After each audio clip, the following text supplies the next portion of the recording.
Oi pessoal, eu sou o Carlos Xavier e estou com vocês agora para a gente estudar Matriz SWOT. Um tema muito específico, muito interessante, que vive sendo cobrado em provas das mais diferentes bancas. Você vai fazer um concurso para CESP, para FCC, para o que é que seja, você precisa estudar a Matriz SWOT em profundidade. E a abordagem que a Matriz SWOT vai te dar, ou melhor, que a banca vai ter sobre a Matriz SWOT, independe da banca. É sempre a mesma coisa. Você tem que entender esse assunto em profundidade. Para isso, vamos para o quadro, vamos entender o que é a Matriz SWOT. Matriz SWOT é uma ferramenta muito cobrada em concursos, que nada mais é do que um acrônimo para forças, fraquezas, oportunidades e ameaças. Strengths, weaknesses, opportunities and threats. Pessoal, essa ferramenta foi criada por consultores organizacionais com a ideia de tentar entender o ambiente da organização. E quando eu falo ambiente, eu estou me referindo a elementos do ambiente interno e elementos do ambiente externo da organização. Carlos, interno e externo? Isso. O ambiente interno é composto pelas forças e fraquezas. O ambiente externo é composto por oportunidades e ameaças. Você tem que memorizar isso. Força e fraqueza, ambiente interno. Oportunidades e ameaças, ambiente externo. Mas tudo aquilo que está no ambiente interno é controlável pela organização por definição.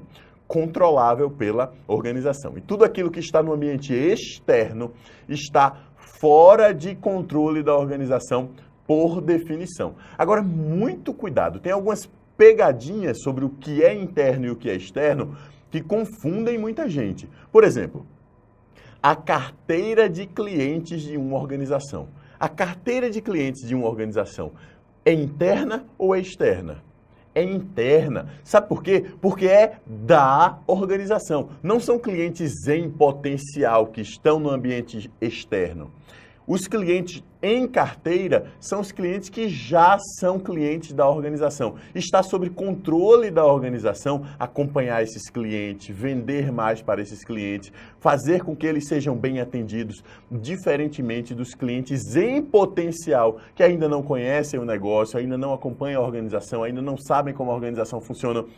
Esses estão no ambiente externo. Da mesma forma, elementos, por exemplo, como fornecedores atuais da organização. Na hora de uma análise SWOT, você diz assim, a organização possui bons fornecedores, possui fornecedores atuais confiáveis. Esses fornecedores atuais confiáveis, eles estão no ambiente interno ou no ambiente externo?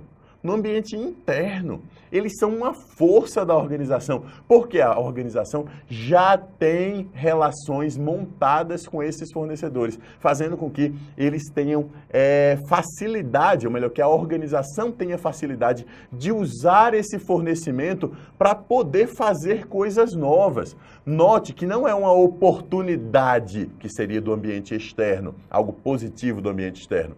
Pelo contrário, é uma força organizacional ter bons fornecedores, ter fornecedores confiáveis. Ao mesmo tempo que clientes em bom relacionamento com a organização, clientes atuais em carteira com bom relacionamento, são uma força, não são uma oportunidade. Já é uma força que a organização tem, a não ser que ela pretenda desenvolver novos relacionamentos para outros produtos, percebe? Aí a coisa começa a ficar mais sutil, mas para efeito de prova isso aí é pouco importante. Para efeito de prova as coisas são bastante diretas, tá bom?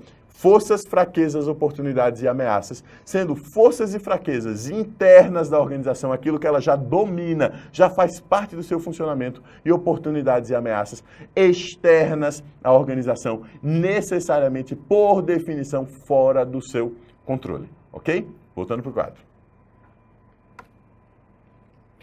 Olha aqui, em resumo, nós temos elementos no ambiente interno e no ambiente externo, e elementos que são pontos positivos e elementos que são pontos negativos.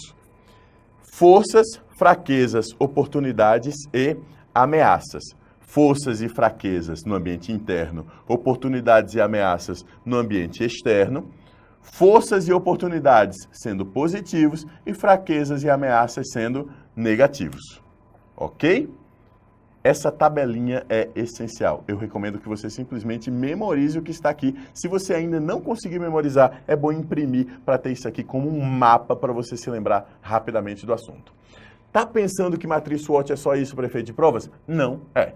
Já vi muitas questões sobre matriz SWOT que vão muito além das forças, fraquezas, oportunidades e ameaças, apesar de que, ainda hoje, a maior parte das questões sobre matriz SWOT cobra simplesmente forças, fraquezas, oportunidades e ameaças. Mas o que é que pode ir além no caso da matriz SWOT? A compreensão de posicionamentos estratégicos que a organização pode ter em função da combinação de elementos, forças, fraquezas, oportunidades e ameaças, ou da predominância desses elementos. Para efeito de provas, um caso ou outro são praticamente a mesma coisa e eu vou explicar agora no quadro, tá bom? Olha só, no caso da matriz SWOT, quando os elementos se combinam, nós temos situação de alavancagem, problemas, vulnerabilidade e limitações e restrições. Tem que memorizar isso? Tem que memorizar isso, porque questões mais atuais das mais diferentes bancas vão cobrar que você saiba qual é o resultado da combinação desses fatores da matriz SWOT. E é isso que eu acabei de falar para vocês. Vamos para o quadro. Alavancagem é o conjunto de oportunidades mais forças, ou seja, busca-se maximizar forças e utilizá-la para aproveitar oportunidades.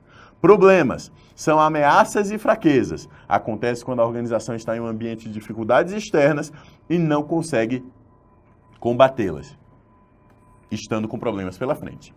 Vulnerabilidade é uma situação de ameaças mais forças. É quando há ameaças que tornam a organização vulnerável, mas que podem ser combatidas pelas forças existentes internamente.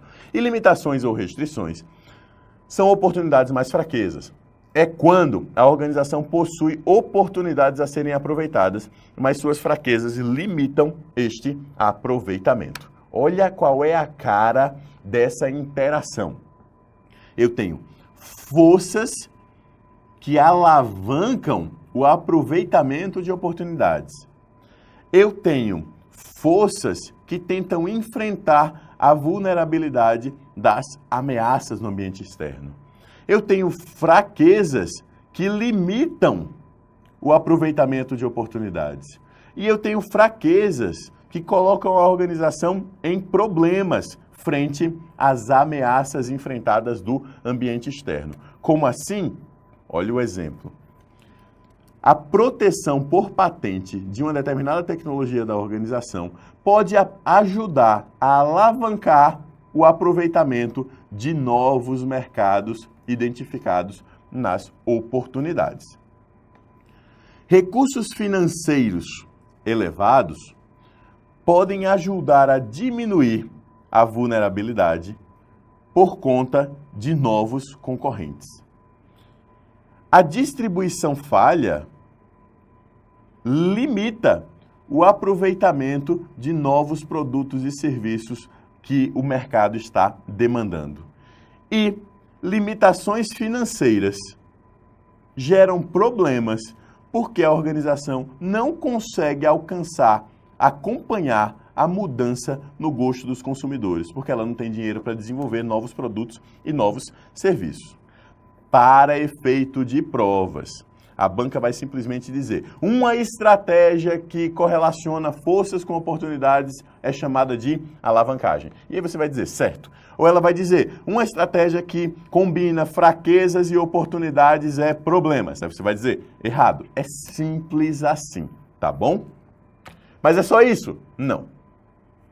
Como consequência da predominância de cada um desses fatores, a organização pode adotar uma das seguintes estratégias: sobrevivência, manutenção, crescimento e desenvolvimento. Aí você pode me perguntar desde já, Carlos, como é que eu identifico na hora da prova se ela está falando de uma coisa ou de outra?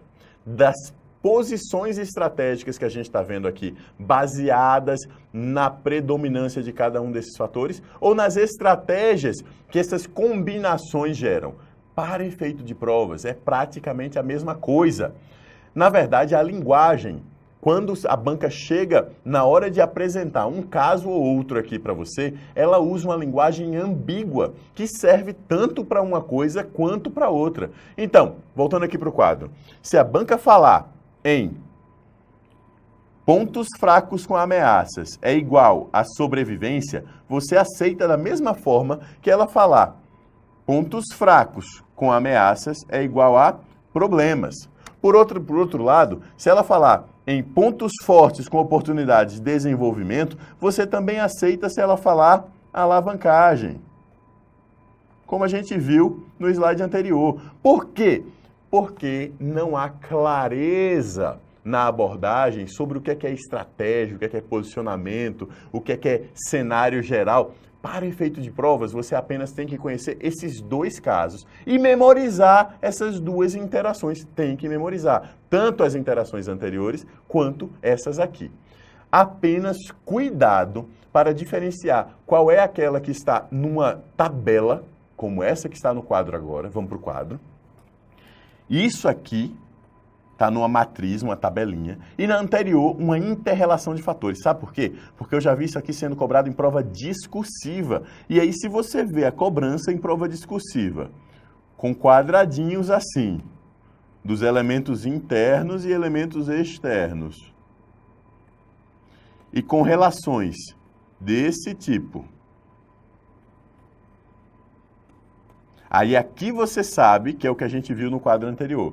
Mas se você vê uma matriz assim, com os espaços vazios, aí você sabe que o que a gente está falando é essa matriz de inter-relação e predominância, tá bom? Apenas para efeito de provas discursivas, eu peço que você memorize a aparência em cada um desses casos. Para efeito de provas objetivas, você pode responder por um lado ou por outro, porque a linguagem das bancas é ambígua. Então, com a predominância de pontos fracos e ameaças, teremos sobrevivência, pontos fracos e oportunidades, crescimento, pontos fortes e ameaças, manutenção, e pontos fortes e oportunidades, desenvolvimento.